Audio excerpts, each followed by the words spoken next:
السلام عليكم ورحمة الله وبركاته. معكم مستر سيد سمير من قناة ايزي جرامر.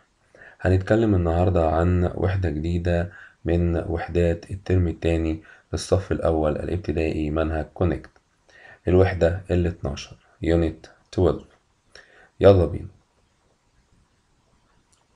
عنوان الوحدة Let's go shopping. كنا درسنا قبل كده كلمة let's، وقلنا let's معناها هيا بنا، وبتستخدم لعمل الاقتراح، وبيجي وراها الفعل في المصدر اللي هو go. فقال لي let's go، هيا نذهب. shopping اللي هو التسوق، هيا نذهب إلى التسوق. في exercise 1 look listen and repeat، يعني انظر واستمع ثم كرر أو وكرر. تعالوا نسمع الأول conversation between the characters، الحوار اللي دار بين الشخصيات، وبعد كده نحاول نعرف معناها. Unit 12, page 26, Exercise 1. Look, listen, and repeat. What's this? It's a jacket. What are these? They're socks. They're yellow. في الصورة الأولانية هاني بيسأل مامته، بيقول لها what's this أو what is this، ما هذا، وبيشاور على الجاكيت اللي في إيده. فالأم بترد عليه بتقول له it's a jacket. في الصورة التانية هنا بتسأل والدها بتقول what are these؟ what are these؟ فالوالد رد عليها يعني ما هؤلاء؟ ايه دولا؟ ايه الحاجة اللي في ايدي دي؟ فرد الأب عليها وقال they are socks. they are socks. فيوسف كمان قال لها على لونهم، فبيقول they are yellow. they are yellow. في بعض التركيبات المهمة اللي تعرضنا لها في الصفحة اللي فاتت. هنتكلم الأول على معانيها وبعد كده نشرح التركيب على بعضه. عندي أول حاجة this. this معناها هذا أو هذه للمفرد القريب، ودي بتستخدم للإشارة للحاجة اللي قريبة مني، بس بشرط إنها تكون مفرد، يعني تكون حاجة واحدة.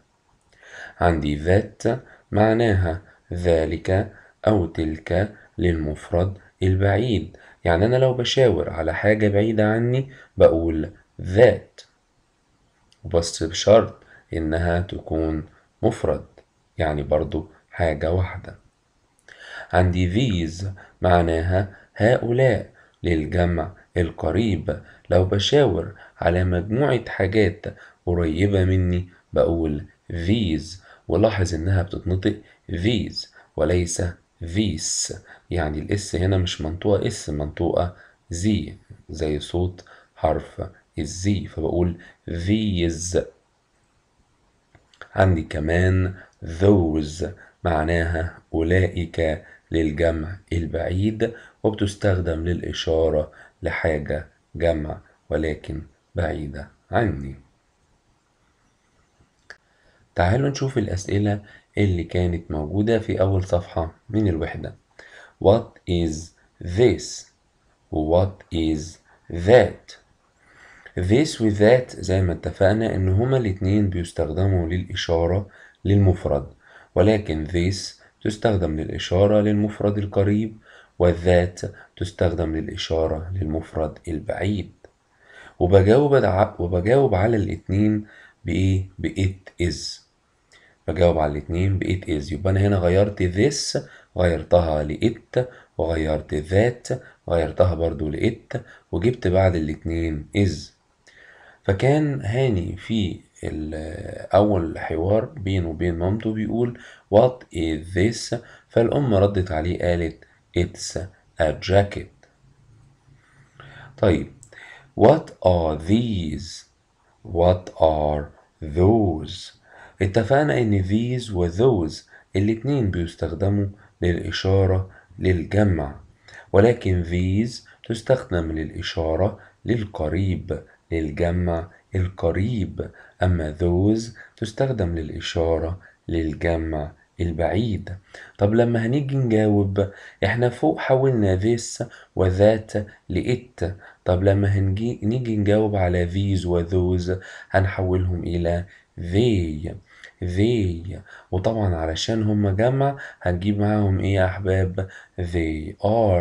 they are socks. وطبعا كلمة socks يعني شراب، تمام، أو جوارب. في الصفحة التانية من الوحدة بيقول listening and speaking، يعني الاستماع والتحدث. exercise 1 بيقول listen, point and say، يعني استمع وأشر وقل. يعني ايه؟ هنستمع للكلمات ونشاور عليها وبعد كده نقول ونردد وراه.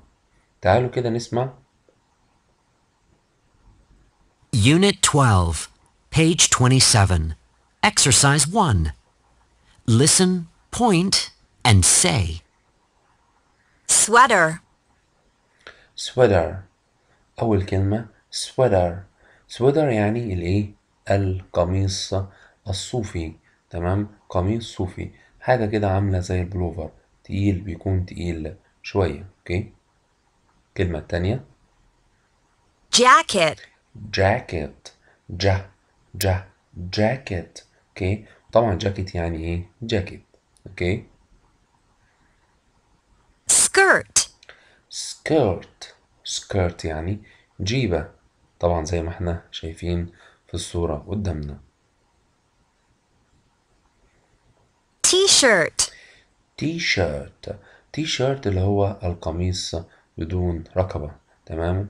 تيشيرت اللي هو اللي احنا بنقول عليه يعني تي شيرت، تمام، ولكن هو الايه؟ حاجة كده عاملة زي القميصة ولكن بدون ايه؟ ما بيبقاش ليها رقبة. ده الفرق بين الشيرت والتي شيرت. اوكي. التي شيرت اللي هو القميص بدون رقبة. اوكي. Socks. socks. Pants. socks يعني ايه socks؟ يعني شراب، تمام، او جوارب باللغة العربية. جوارب اللي هو الشراب. اوكي. بعد كده نطقت كلمة pants اللي هو الايه؟ البنطلون، تمام. وفي كلمة تانية شبه كلمة pants اسمها trousers. اوكي. شوف الكلمة اللي بعد كده Shoes. shoes يعني الحذاء. واخر ايه؟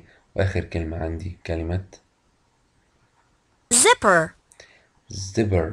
كلمة zipper معناها السوستة. اوكي. طيب في الاكسرسايز نمبر 2 بيقول ask and answer. هنحاول بقى نستخدم الأسئلة اللي احنا اتعلمناها، تمام، وعرفنا التركيبة بتاعتها في الإشارة للصور اللي قدامنا. ففي أول صورة الولد بيسأل بيقول what is this؟ ما هذا؟ فالبنت ردت عليه قالت it's a skirt، وذكرت اللون بتاعها كمان قالت it's orange يعني لونها برتقالي. في الصورة رقم 2 البنت بتسأل بتقول له what are these؟ فالولد رد قال they are shoes they are white، يعني دول زوج من الأحذية، تمام، ولونهم أبيض. طب لو حبينا نسأل على socks الشراب هنسأل عليه. واحد يقول لي طيب ما الحذاء ده واحد، تمام، ازاي هنسأل عليه what are these؟ ليه سألنا عليه these ما سألناش عليه this مثلا أو that؟ طبعا شرح الكلمات دي هيجي بعد كده، بس نقول دلوقتي إن كلمة حذاء بتعامل معاملة الجمع، كلمة سوكس برضه بتعامل معاملة الجمع. يعني لما هاجي أسأل على الشراب هقول إيه؟ what are برضه these، فيقول لي they are socks. they are لونهم السوكس دول؟ لونهم أحمر، فيقولوا they are red. طب لما اجي اسأل على نمبر 4 اللي هو صورة الجاكيت، فهيقول ايه what is this، ما هذا؟ فهيقول it's a jacket، انه جاكيت. it's blue، انه ازرق. طيب هنسأل على sweater، ولا ده تيشيرت؟ لا ده الايه التي شيرت. اقول له what is this، تمام تمام. what is this، ما هذا؟ فيرد يقول it's a t-shirt. it's لونه ايه؟ لونه اخضر، تمام. فاقول له it's green. واخر صورة عندي اللي هي نمبر 6 اللي هي صورة بقى الايه سويتر، تمام، اللي هو السويتر او القميص الصوفي، تمام. فيقول له what is this، فيقول it's a sweater. it's orange، لونه برتقالي.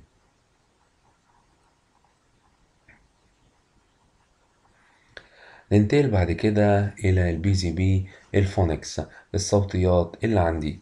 بيقول learn sounds with BZB، دعنا نتعلم الأصوات مع النحلة الشقية أو النحلة المجهولة.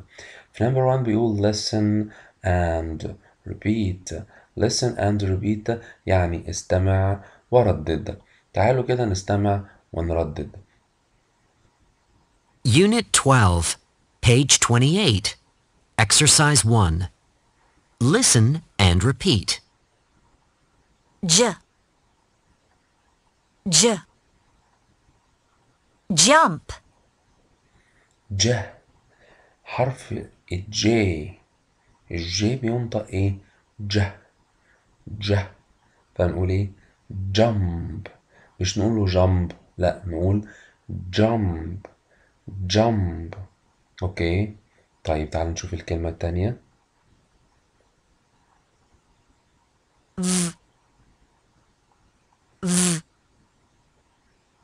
Van. نقل على الحرف التاني اللي هو الفي وبيقول ف. ف. طبعا بيختلف تماما عن حرف الاف. الاف لكن ده ف. ف. فبنقول فان فان. طب نقرا بقية الكلمات. جاكيت جاكيت جام جام. طبعا جاكيت اللي هو الجاكيت، والجام يعني المربى، تمام.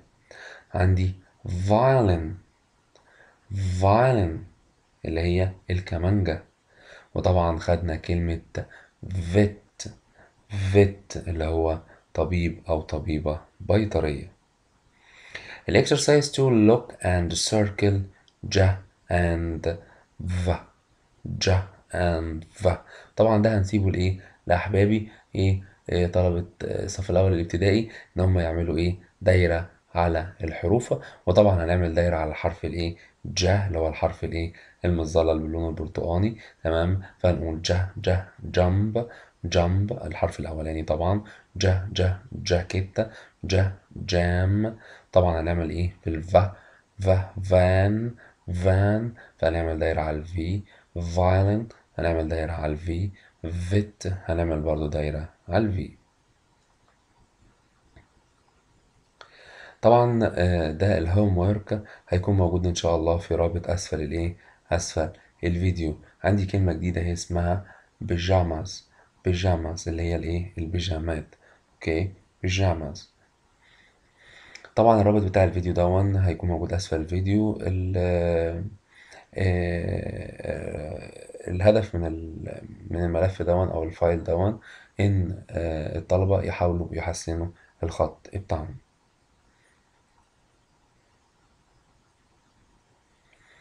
بعد كده تعالوا نعمل تريس، نتبع النقط دي عشان نحسن خطنا. هي بتجي هو الوقت اللي هو الهاند رايتنج. يبقى هننزل الملف اللي فات، تمام، عشان نقدر او الشيت اللي فات عشان نقدر نحسن خطنا ونكتب بشكل كويس، تمام. وجالنا كمان في الكتاب كيفية الكتابة الحرفين اللي احنا لسه متعلمينهم. اول حاجة حرف جي، تمام، اللي هو حرف جي، تمام. شوف كده هو بادئ ازاي. بادئ اهو من من النقطة ونازل تمام وعامل الايه التقوس اللي موجود قدامك ده. وبعد كده راح حاطط النقطة فوق دي الجزء التاني.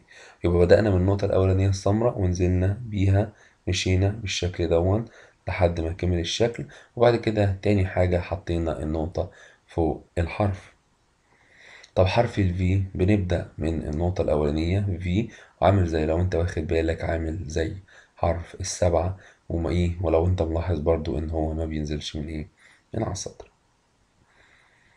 طبعا هنعمل تريس او تتبع للنقاط في جميع الكلمات اللي هي جام مربع جام، جامب يقفز جامب، جاكيت اللي هي جاكيت. عندي كمان حرف ال V تمام، هنعمل برضو تتبع ليها. فعندي v van vit. اوكي بعد كده You learn about words with busy bee. برضو لسه مستمرين في التعلم على نفس الكلمات اللي بتبدأ بحرف J وحرف ال V. في أول كلمة عندي حرف ناقص. You listen okay and write the first letter. اوكي في أول حاجة في أول تمرين بيقول استمع وأكتب الحرف الأول. تعالوا كده نستمع. Unit 12, page 30, exercise 1. Listen and write the first letter. 1, Violin. 2, Jam. 3, Jump. في أول حاجة violin اللي هي الكمانجة. الكلمة التانية jam اللي هو المربى، حرف ال J اللي ناقص. بعد كده jump برضو حرف ال J اللي ناقص. في الإكسرسايز نمبر 2 بيقول listen and write the missing letter.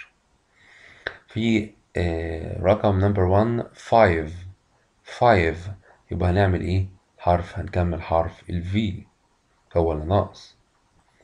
van برضو حرف ال V هو اللي ناقص. pajamas اللي هي البيجامات وحرف ال J هو اللي ناقص. reading تعالوا بيقول في الإكسرسايز 1 read and match. عاوزين نوصل. تعالوا نشوف الأول المثال اللي هو مديهولنا. نمبر 1 مديني صورة socks اللي هو الشراب أو الجوارب تمام. قال لي they are، واحنا اتفقنا إن الشراب ده بيعامل معاملة الجمع. فقال لي they are socks وراح موصلهم. وصلها الأول بالصورة اللي هي صورة الشراب وقال لي they are socks. الصورة التانية عندي التيشيرت. التيشيرت هنقول له ايه؟ هنقول له it is ولا هنقول له they are؟ برافو عليكم، هنقول طبعا it is ليه؟ لأن التيشيرت ده مفرد. طيب وطبعا هنوصلها بكلمة a t-shirt it's a t-shirt. عندي كمان قلنا صورة الحذاء. الحذاء ده مفرد ولا جمع؟ الحذاء جمع يا مستر. ده هو ده هو حاجة واحدة. هو بيتكون من فردتين بس حاجة واحدة، فبيتعامل برضو معاملة الجمع. فهنقول they are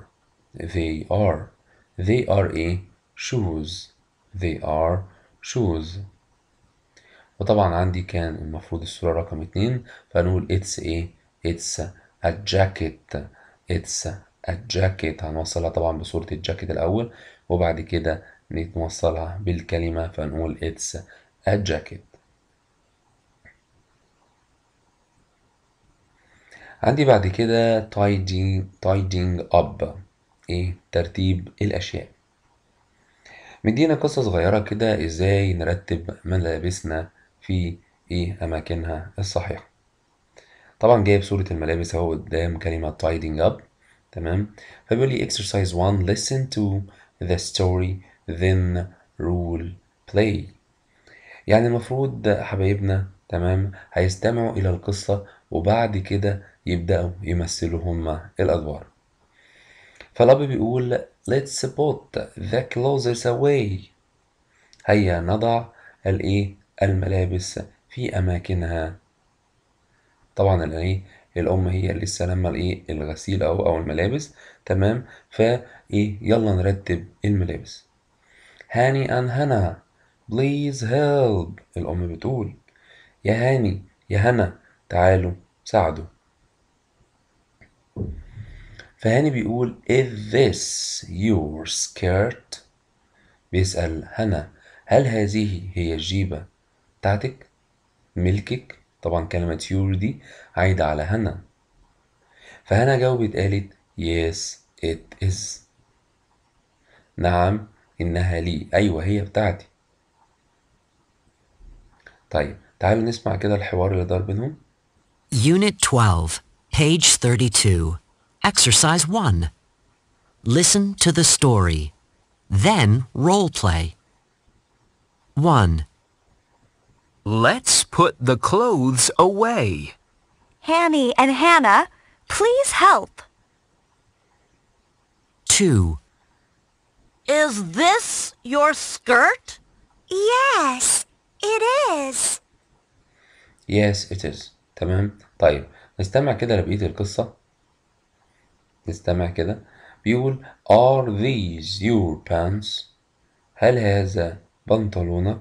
هو ده بنطلون بتاعك؟ ولاحظ ان انا استخدمت are مع كلمة pants لان احنا اتفقنا ان كلمة pants تعامل معاملة الجمع وليها تفسير هنقوله كمان شوية. فطبعا الإجابة هتبقى yes they are.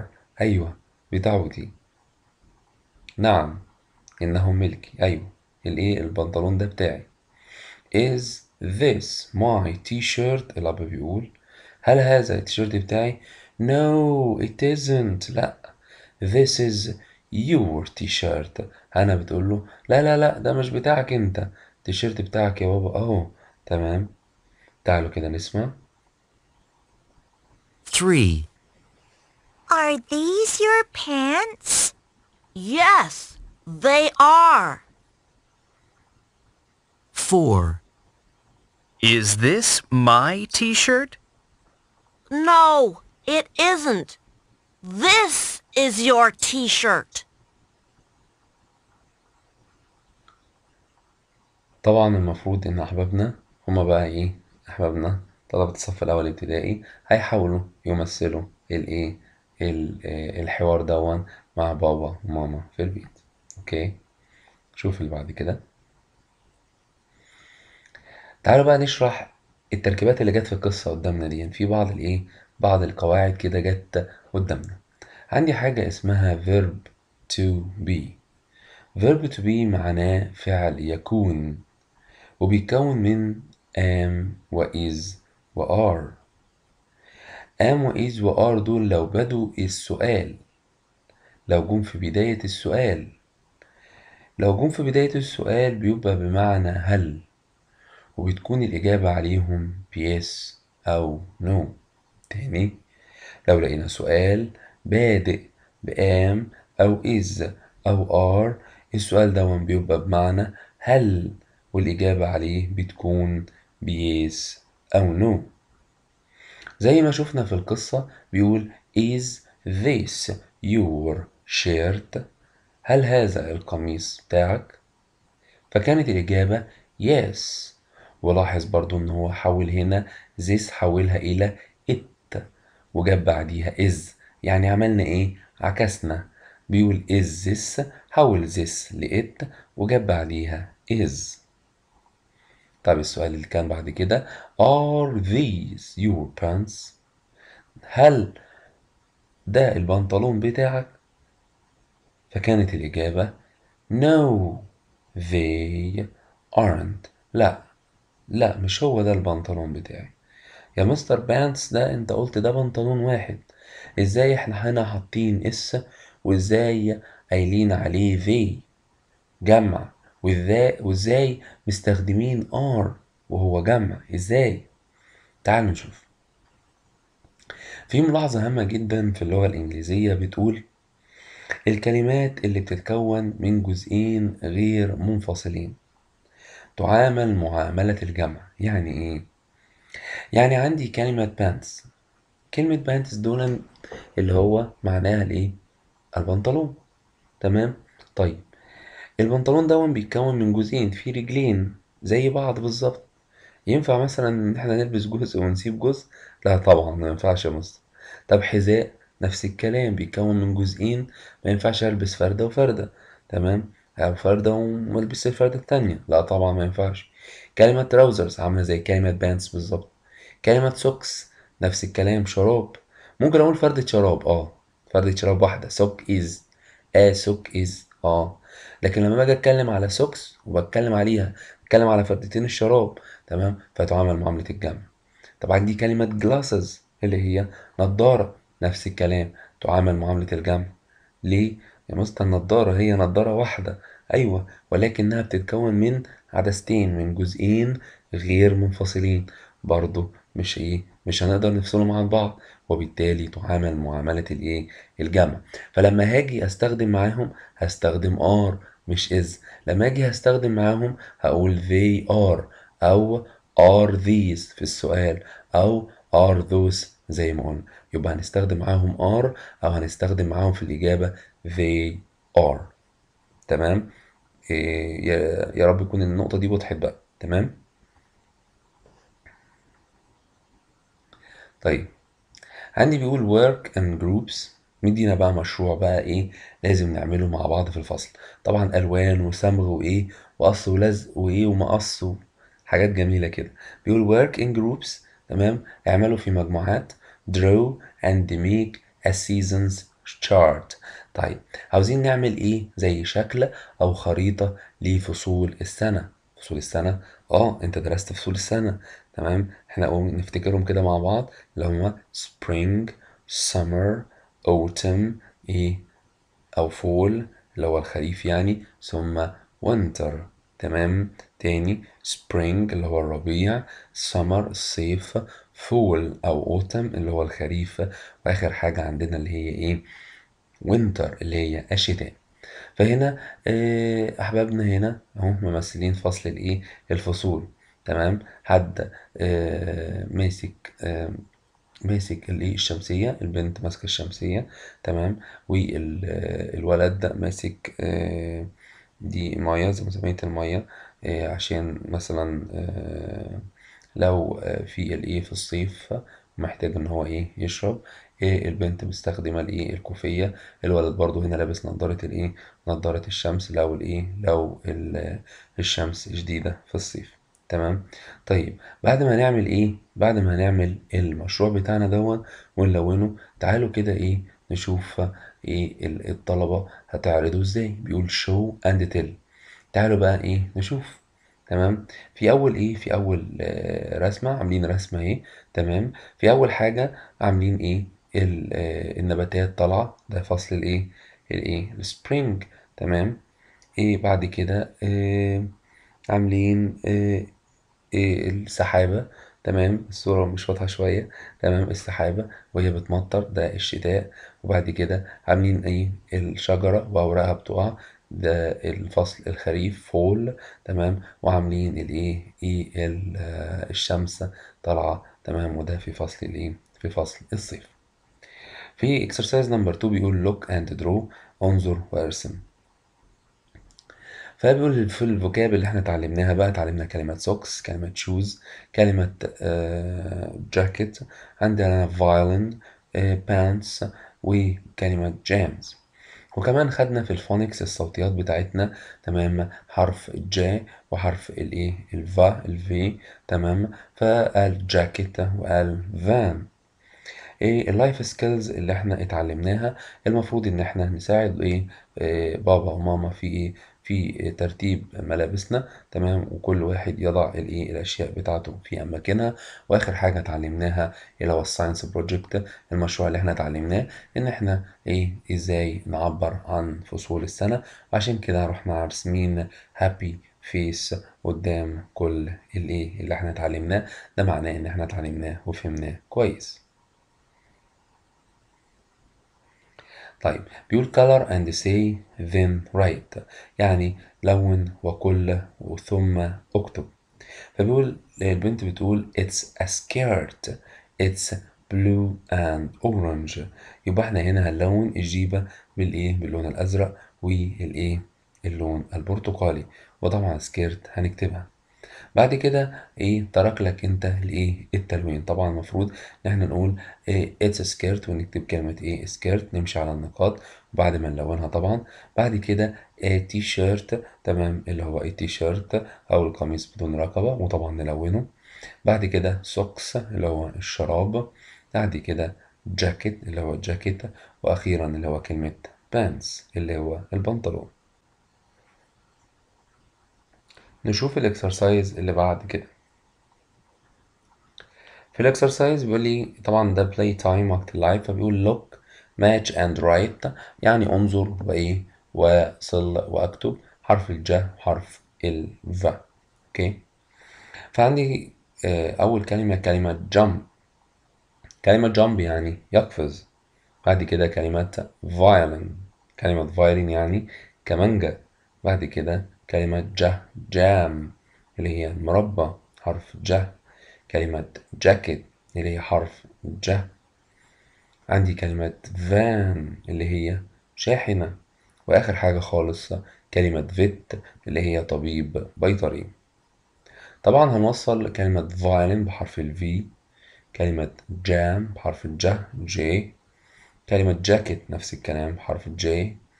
عندي كلمة فان بحرف الفي، وعندي كلمة فيت بحرف الفي. وحاول نحل كويس عشان التيتشر اسسمنت اللي التقييم المعلم لينا يكون اكسلنت زي ما احنا عارفين. واخيرا اتمنى ان يكون الشرح اعجبكم. اتمنى ان يتقبل الله منا هذا العمل. اللهم علم ينتفع به. كان معكم مستر سيد سمير من قناة ايزي جرامر. ما تنسوش تعملوا لايك للفيديو وتشيروا الفيديو لكل احبابكم عشان يستفيدوا منكم، وتعملوا طبعا سبسكرايب للقناة وتفعلوا Unit جرس 1, التنبيهات Page عشان 3, يصلك كل Exercise جديد. 3. أتمنى Sing. إن تكونوا استفدتوا من هذا الفيديو، وانتظرونا إن شاء الله في وحدة جديدة.